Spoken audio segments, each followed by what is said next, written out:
Good morning friends. இது உங்கள் friends sports academy. Daily கண்டவர்ஸ் இன்றைக்கி என்ன பார்க்க போகணும்னு பார்த்தீங்கன்னா ஏப்ரல் 18 2025 வெள்ளிக்கிழமை என்ன கண்டவர்ஸ் தான் பார்க்க போகிறோம். இதுக்கு முன்னாடி பார்த்தீங்கன்னா நம்ம டெய்லி கண்டவர்ஸ் அப்லோட் பண்ணியிருக்கோம். பார்க்காதவங்க பார்த்து நோட்ஸ் எடுத்து வச்சுக்கோங்க. அது மட்டும் இல்லாமல் நம்ம சேனலை சப்ஸ்கிரைப் பண்ணுங்கள், சப்போர்ட் பண்ணுங்கள், முடிஞ்சவங்க ஃப்ரெண்ட்ஸ்லாம் ஷேர் பண்ணுங்கள்.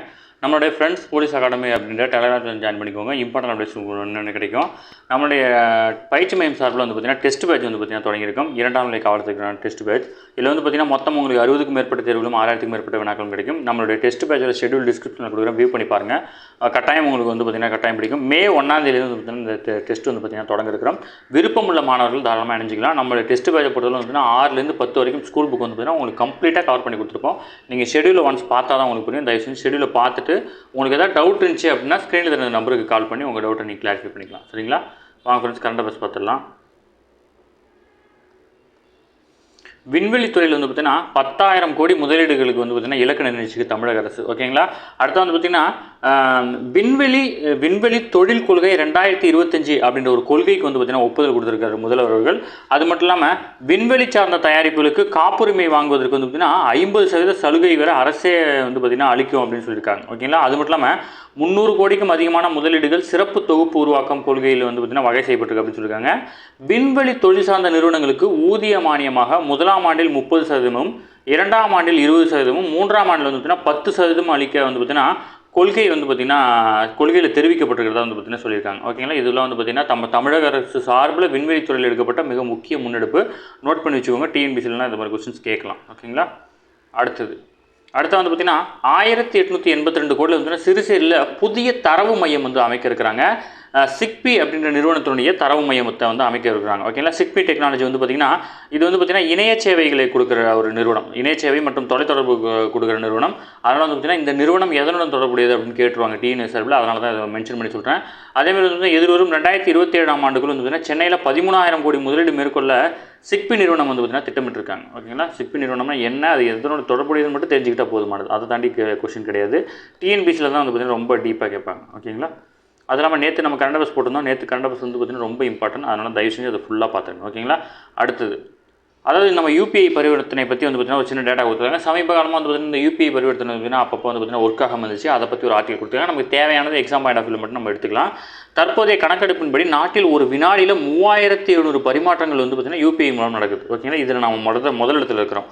பிரேசிலினுடைய பிக்ஸ் அப்படின்ற ஒரு இது இருக்குது. ஓகேங்களா? பரிமாற்றம் அது வந்து பார்த்திங்கன்னா நிமிஷத்துக்கு 1332 பரிமாற்றங்கள் இருக்கிறது. சீனாவினுடைய அலிபே அப்படின்ற ஒரு ஆப் இருக்குது. அந்த ஆப் முடியாது வந்து பார்த்திங்கன்னா 1157 தான் வந்து நடக்குது. ஓகேங்களா? இந்த பட்டியலையும் வந்து பார்த்திங்கன்னா இந்தியா முதலிடத்தில் இருக்குது. ஓகேங்களா? அதாவது மொத்தமாக யூபிஐ பரிவர்த்தனை மூலம் வந்து பார்த்திங்கன்னா நிமிடத்துக்கு வந்து பார்த்திங்கன்னா அதிகமான வாடிக்கையாளர்கள் பயன்படுத்துகிற நாட்டில் வந்து பார்த்திங்கன்னா இந்தியா முதலிடத்தில் இருக்குது. ஓகேங்களா? அது மட்டும் இல்லாமல் கடந்த 2016ஆம் ஆண்டில் வந்து பார்த்திங்கன்னா இந்தியாவில் யூபிஐ சேவை வந்து பார்த்திங்கன்னா அறிமுகப்படுத்தப்பட்டுச்சு. ஓகேங்களா? அடுத்து வந்து பார்த்திங்கன்னா ராம்நாத் கோயங்கோ. இவர் யார் அப்படின்னா ஒரு பிஸ்னஸ்மேன். அது மட்டும் இல்லாமல் ஒரு முக்கியமான பத்திரிகையாளர். இவரை பற்றி ஒரு ஆர்டிகல் கொடுத்தாங்க. நம்ம சும்மா லைட்டாக பார்த்துக்கலாம். ஓகேங்களா? அன்றைய பிரிட்டிஷ் இந்தியாவின் வங்காள மாகாணம் தற்போதைய பீகார் மாநிலத்தில் வந்து 1904 பிறக்கிறாரு. பிறந்தவொடனே இவர் வந்து பார்த்திங்கன்னா சென்னைக்கு வணிகம் செய்யறதுக்காக வராரு. 22 வயதான இளைஞரான இவருக்கு வந்து பார்த்திங்கன்னா இவருக்கு இருக்கிற அந்த அரசியல் மீது கொண்ட ஆர்வம் இதெல்லாம் பார்த்து வந்து பார்த்திங்கன்னா 1926 சட்ட மேலவை உறுப்பினராக வந்து பார்த்திங்கன்னா இவர் நியமிச்சிருந்தாங்க. ஓகேங்களா? அது மட்டும் இல்லாமல் 2ஆம் உலகப் போரின் போது பரபரப்பான சூழலில் வெள்ளையனே வெளியேறு இயக்கத்தை 1942 மகாத்மா காந்தி அறிவித்த போது இந்திய பத்திரிகை மீது கடும் கட்டுப்பாடுகளை வந்து பார்த்திங்கன்னா பிரிட்டிஷ் அரசு விதிச்சது. ஓகேங்களா? இதற்கு வந்து பார்த்திங்கன்னா எதிராக பல பத்திரிகைகள் ஒரு நாள் வேலையை நிறுத்தினாங்க. இந்த மகாத்மா காந்தி தன்னுடைய ஹரிஜனம் உள்ளிட்ட பத்திரிகைகள் முழுமையாக நிறுத்தப்படுது. நான் இதை நோட் பண்ணதுக்கு காரணமே மகாத்மா காந்தியுடைய பத்திரிகை வந்து பார்த்திங்கன்னா ஹரிஜன் அப்படின்ற ஒரு பத்திரிகை அவர் நடத்திருக்கிறார். ஓகேங்களா? இது உங்கள் ஸ்கூல் புக்லையும் இருக்குது, 11th 12th இருக்கும். நோட் பண்ணிக்கோங்க. எஸ்ஏ லெவலில் கேட்கலாம். ஓகேங்களா? அதுக்கடுத்து வந்து பார்த்திங்கன்னா இந்த ராம்நாத் கோயங்கோ வந்து பார்த்திங்கன்னா ஒரு புத்தகத்தை எழுதுறாரு. நாசமாக்கப்பட்ட இந்தியா அப்படின்ற ஒரு ஆங்கிலத்தில் வந்து பார்த்திங்கன்னா ஒரு புத்தகத்தை எழுதுறாரு. ஓகேங்களா? ஜஸ்ட் ஒரு முக்கியமான ஆள் தான், நோட் பண்ணி வச்சுக்கோங்க. அடுத்து வந்து பார்த்திங்கன்னா 1975ஆம் ஆண்டு வந்து பார்த்திங்கன்னா முன்னாள் பிரதமர் இந்திரா காந்தி வந்து அவசர நிலை பிரகடனப்படுத்தினாங்க. மக்களின் அடிப்படை உரிமைகள் பறிக்கப்பட்டு எதிர்க்கட்சி தலைவர்கள் கைது செய்யப்பட்டு விசாரணை சிறையில் அடைக்கப்பட்டாங்க. ஓகேங்களா? அப்பயும் வந்து பார்த்திங்கன்னா பத்திரிகையை வந்து பார்த்திங்கன்னா சில நல்ல விஷயங்களை வந்து பார்த்திங்கன்னா கொடுக்கணும். அரசு சொல்கிறத வந்து பார்த்திங்கன்னா அப்படியே எழுதக்கூடாதுனால அதில் ஒரு மிக முக்கியமான பங்கெடுப்புலேருந்து வந்து அதை பற்றி நிறைய எழுதியிருக்கிறார். ஓகேங்களா? இவரை பற்றி நீங்கள் நெட்டில் சர்ச் பண்ணி தெரியும். நமக்கு அவரை பற்றி அவ்வளோ தேவையில்லை. இப்போ இருக்கிறத மட்டும் தெரிஞ்சுக்கோங்க. ஓகேவா? இது ஸ்கூல் புக்கில் 2-3 கொஸ்டின் இருக்கிறதுனால அதை கொடுத்துருக்கேன். ஓகேங்களா? அடுத்தது முக்கியமான கொஸ்டின். ஓகேங்களா? இதில் வந்து பார்த்திங்கன்னா சுற்றுலாத்துறை அமைச்சர் ராஜேந்திரன் வந்து பார்த்திங்கன்னா ஒரு சில அறிவிப்புகளை வெளியிட்டிருக்காரு. அதில் வந்து பார்த்திங்கன்னா தமிழ்நாட்டின் வரலாற்றில் பௌத்த சமய பண்பாடுகள் வழங்கியுள்ள பங்களிப்பை நிலைநிறுத்தும் வகையில் காஞ்சிபுரம் மாவட்டத்தில் பௌத்த பண்பாட்டு மையமும் மதுரை மாவட்டத்தில் சமண பண்பாட்டு மையமும் அமைக்க இருக்கிறாங்க. முக்கியமான கொஸ்டின். ஓகேங்களா. தற்போது வந்து பார்த்திங்கன்னா பௌத்த பண்பாட்டு மையம் எங்கன்னா காஞ்சிபுரத்தில், சமண பண்பாட்டு மையம் வந்து பார்த்திங்கன்னா மதுரையில். அதுவும் இல்லாமல் வந்து பார்த்திங்கன்னா சுற்றுலாவை நிறைய மேம்படுத்தணும் அப்படின்னு சொல்லியிருக்காரு. இதில் டிஎன்யூஎஸ்ஆர்பியில் இந்த கொஸ்டின்ஸ் எல்லாமே கேட்பாங்க. இது அப்படியே மார்க் பண்ணி படித்து வச்சுக்கோங்க. ஓகேங்களா.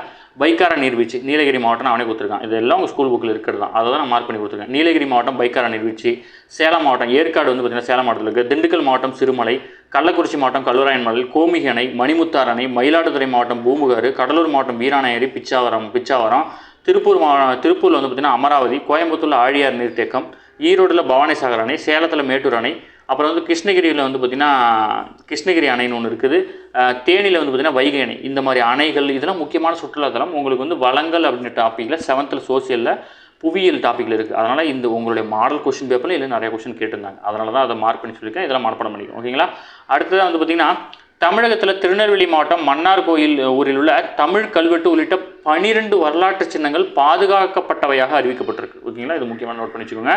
தமிழ் மொழியில் தன்மை மற்றும் பண்டைய கால வரலாற்றை பறைசாற்றும் கல்வெட்டுகளை காலவாரியாக தொகுத்து கல்வெட்டு அருங்காட்சியகம் வந்து பார்த்தீங்கன்னா மதுரையில் உள்ள தமிழ்ச்சங்க வளாகத்தில் அமைக்கப்படும் அப்படின்னு வந்து பார்த்தீங்கன்னா தெரிவிக்கப்பட்டிருக்கு. ஓகேங்களா. ஜஸ்ட் இன்ஃபர்மேஷன் தெரிஞ்சுக்கோங்க.